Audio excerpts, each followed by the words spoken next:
बच्चे कैसे हैं आप? खैरियत से हैं? तो सिंध बोर्ड ने भी इस दफ़ा OMR शीट में मार्किंग के हवाले से नोटिफिकेशन जारी की है। तो आज मैं समझाऊंगा कि आप लोगों को OMR ये बबल्स वगैरह कैसे फिल करते हैं। जैसे आपके पास आपका रोल नंबर है 17890।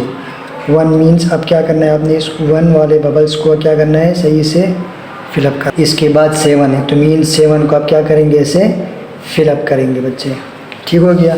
फिर इसके बाद आपके पास क्या है, 8 है। 8 यहाँ पे है तो 8 को आप क्या करोगे, फिलअप करोगे। इसको 1 बाय 1 आपने क्या करना है, बबल्स को फिल करना। इसके बाद आपका नंबर में क्या है, 9 है तो 9 को आप क्या करोगे, फिल करोगे ऐसे। इसके बाद लास्ट में आपके पास क्या है बच्चे, 0 है तो मीन्स 0। इस तरह आपने अपना क्या करना है, रोल नंबर वगैरह को फिलअप करना है। यानी मीन्स अगर एक लाइन में सिर्फ एक ही बबल को आप फिलिंग कर सकते हैं, मतलब अपने रोल नंबर के हिसाब से आप फिल करेंगे।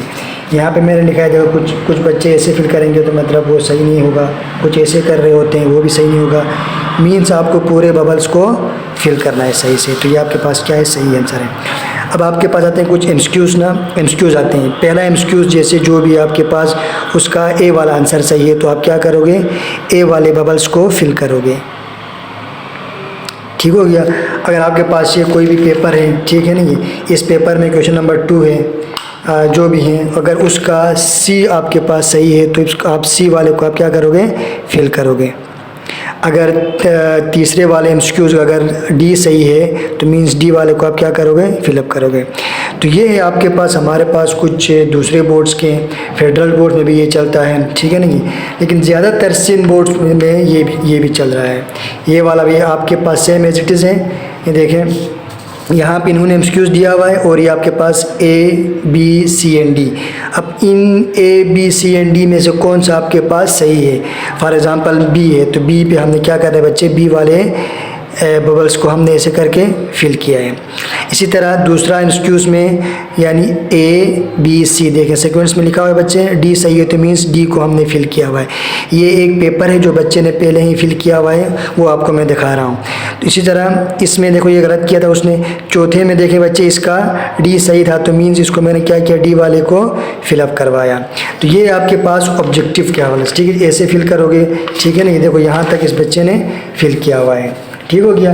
तो ये आपके पास 2 तरह के OMR शीट हो सकती है। एक आपके पास इस तरह भी करना होगा, ठीक है जी। और सिंध बोर्ड की बात करें तो ये आपके पास इस फॉर्म में आएगा। यहीं पे आपके पास क्वेश्चन होंगे और यहाँ पे ABCD जो भी आपके पास सही होगा बबल्स को आप आगे फिल करोगे।